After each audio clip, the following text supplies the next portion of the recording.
cauldron's empty, unfortunately. We just need some brew. Afraid he won't get that. No choice but to hide and wait for the saliva glands and their bearer.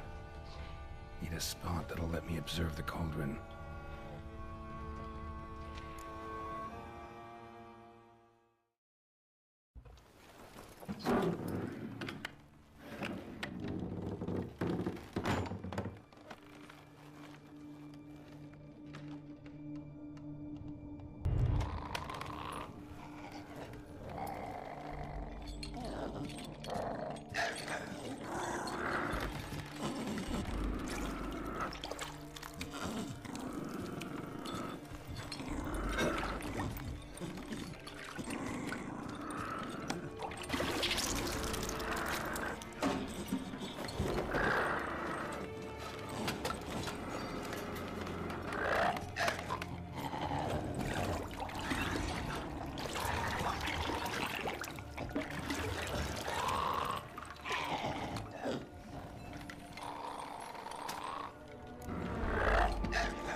Not gonna hurt you. Wanna help? I've seen the words of the curse on the walls. Think I know how to lift it.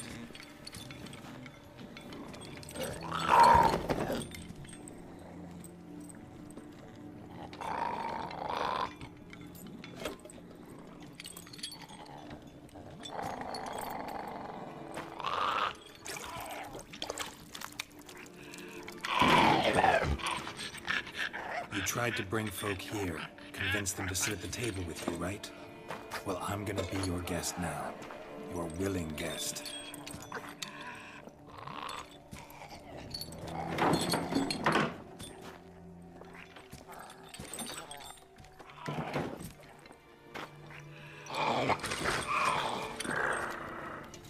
Just need a bit for Regis. And now we'll tend to you.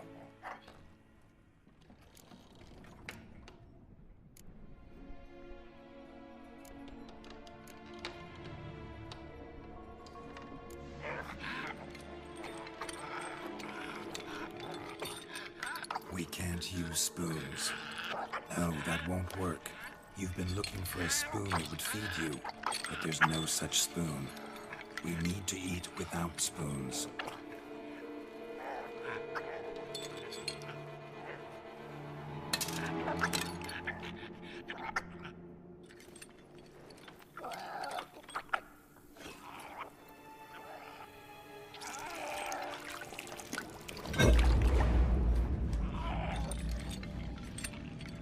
Open your eyes. You need to see your likeness.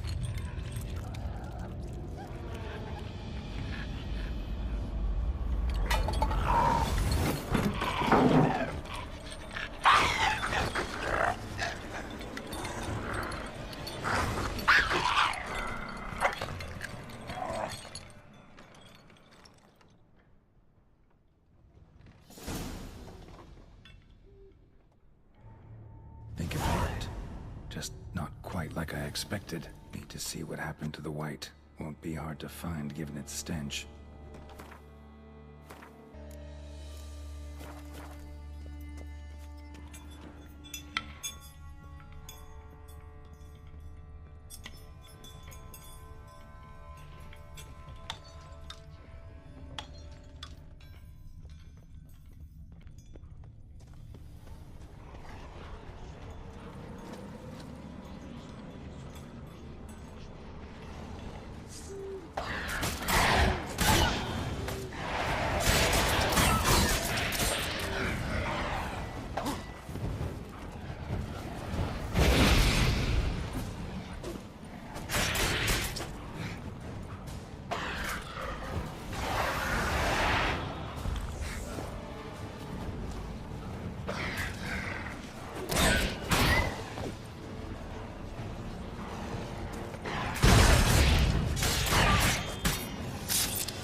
Easy. Not gonna hurt you.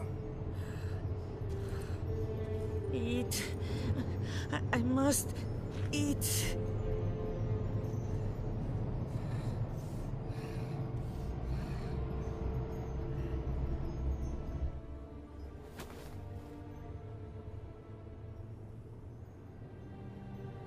I'll take you someplace safe.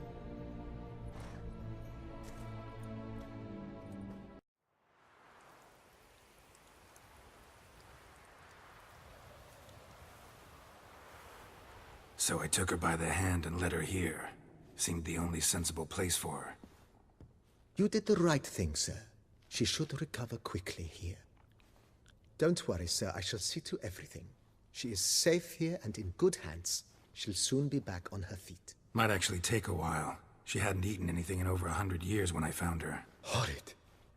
Whatever brought this about?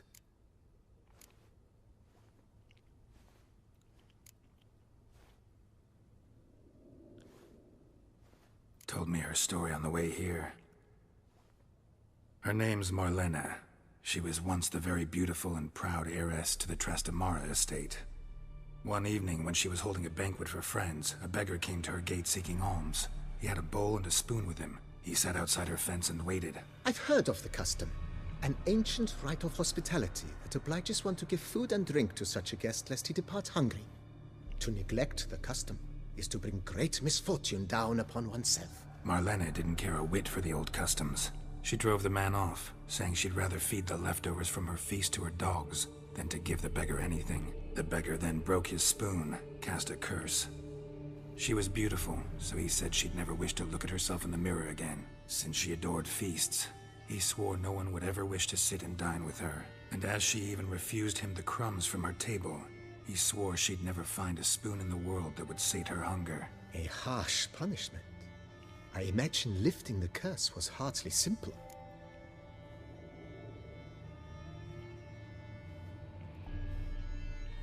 Curses are tricky. They play on irony. Always gotta figure out what the catch is. Marlene had spent decades looking for a way to lift it. Transformed into a wight, she stole spoons and lured folk into her home, trying each time to get them to dine with her. Didn't work. So what did? Someone had to sit down and share a meal with her, of their own free will. They had to eat without using spoons, and make her look at her reflection. That's it? That was all it required? Simplest solutions are sometimes the last that come to mind. Besides, when you're a wight, it's pretty damn hard to find willing human company for a feast. I imagine so. But, most importantly, it is now over. Please, don't worry. She will be in good hands here.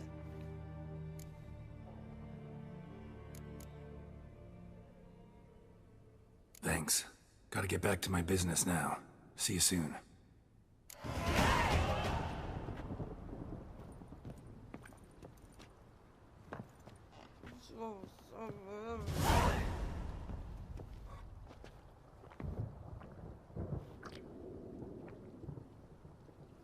I thank you.